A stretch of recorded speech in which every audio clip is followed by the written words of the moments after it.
Hello, I have been asked to demonstrate how to put on an Iai-obi and a hakama for Iai practice. So today I will demonstrate that.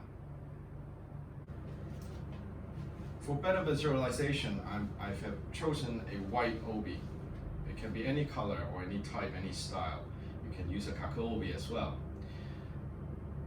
This one is particularly long for other purposes, but today I can use it to demonstrate.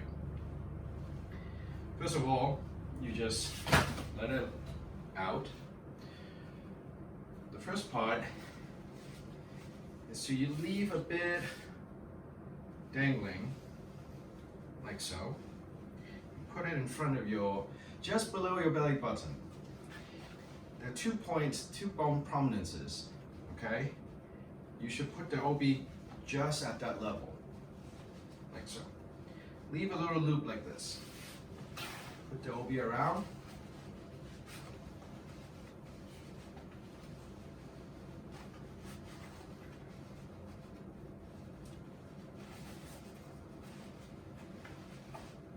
Wrapping around one time. Pull to tighten it a little bit. Round again. Each time tighten it a little. Normally, an obi is long enough to do 3 rounds. This one is a little extra long. So you can either fold it in half, like fold the extra bit in, like so, or you can just go another round. But anyway, for simplicity, I'm just going to fold it in.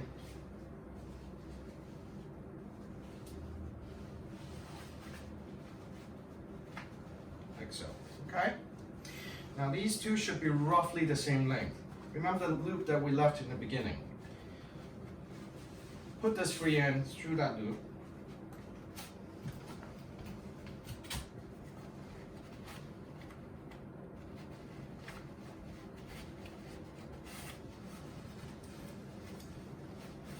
Tidy it a little bit, like this. Like this. Okay? The first bit, the front end, pull it down. You can see now this end is being tucked in. Okay? Now, going back to this free end, pick out the outermost layer. 1, 2, and 3. The outermost layer, tuck this one back down. Tidy it. Just slightly tighten that. Okay?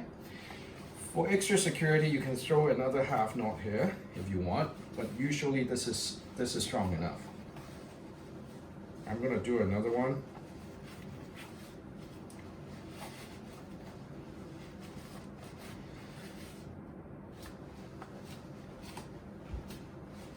As your top is always put on left covering the right. Turn this knot around towards the right so that you don't pull open the top. Now as you do this, try not to let it slide above and go up to your tummy. Okay? Try to keep it just above the 2 bony prominences. The knot should be back here, flat. Next thing comes to the hakama. This one is, I tied it a little too tight there. Do these first.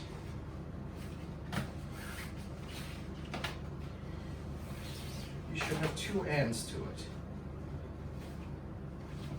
4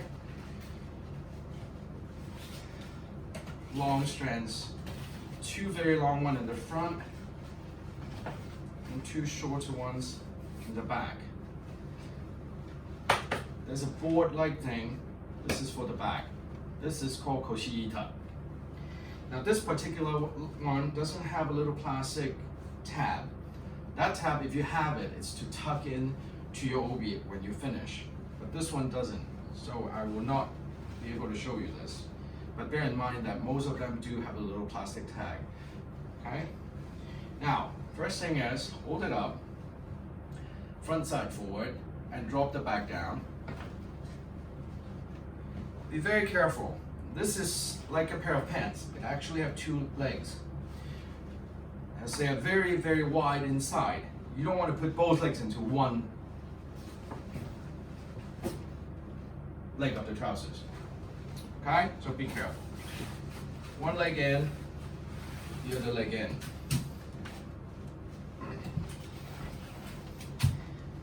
The top end, you should put it right at the level of the obi underneath. Okay? If you have a kako-obi, it should be slightly below like this. But it really doesn't matter. Just put it right at the level. Now this is the part that you have to pay attention, and that's why the white belt will show up very nicely. First time around, you put these ropes, just above your Iai-obi.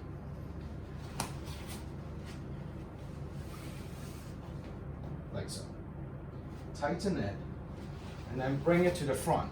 As you do, bring these two strands downwards. The objective is to go below the Iai-obi in the front and meet here. So you can see it's crossing like that.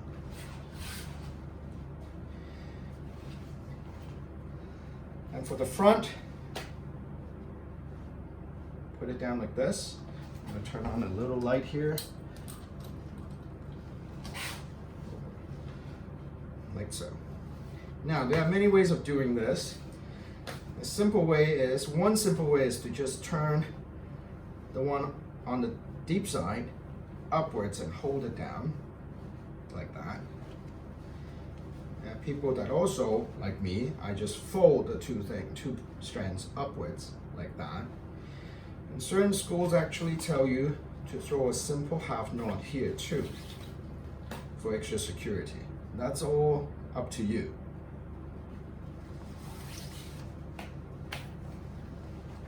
But for now, I'll do it my usual way.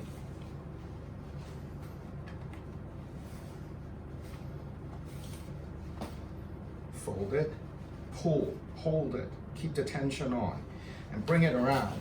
Remember I said this time, go beneath the Iai-obi. Come to the back.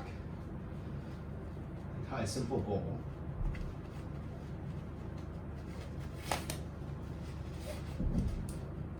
Below the knot of your Iai-obi.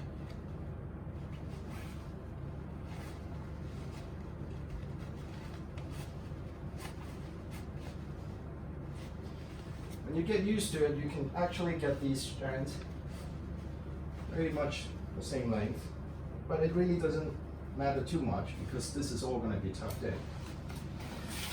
And the next thing is get the back up, the koshita.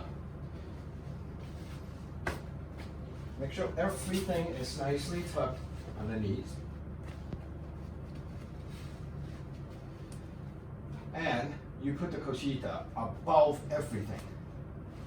So if you have that plastic little tab, you stick it inside, underneath all the belts, all the loops here. And it will tuck right in and will be very nicely positioned there. Okay? The next thing is you pull onto these two front strands forward. Cross them again. Now, some people ask me whether you should have the left side over the right side or the right side over the left side. I have not been able to find an answer for it, but most people would say it doesn't matter. It depends on how comfortable you are, okay, with which way to do it. Now, I hope you can see it. It's a close enough view. Cross the two. The one on the front side will go underneath not just this one, but also this bunch of loops, like so. Everything is included, everything is wrapped. Now, it comes out like this, one top, one bottom now. Try not to pull it sideways. but do it up down. With a little more emphasis on the lower end, because you don't want to pull the knot above the hakama. So a stronger tug downwards and tighten it with the upper one.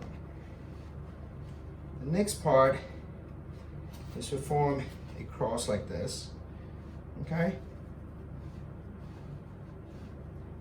And bring this top bit under, around, and through the loop. Now if you pull slightly this way, you see a nice square forming, okay?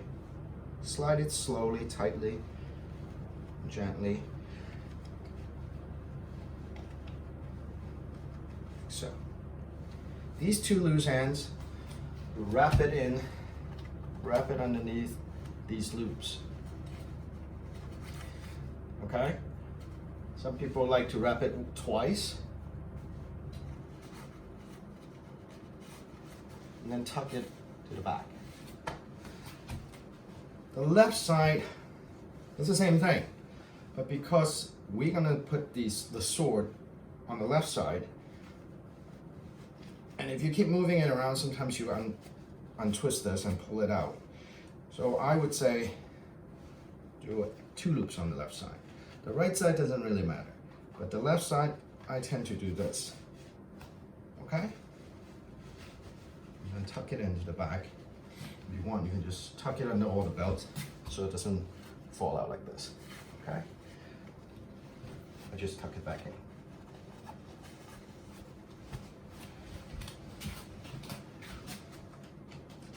You just tidy everything up. And before you go start practicing, I would suggest that you find your Iai-obi, the deepest layer and the second layer above. Find that layer, loosen that a little bit. Put your finger through it. Just create a little space. Make sure you can pull your thumb out or your finger out. Okay? Out of the way. Okay? That makes it easier for you to put your saya through when you start practicing. I hope you found this video useful, and thank you for watching.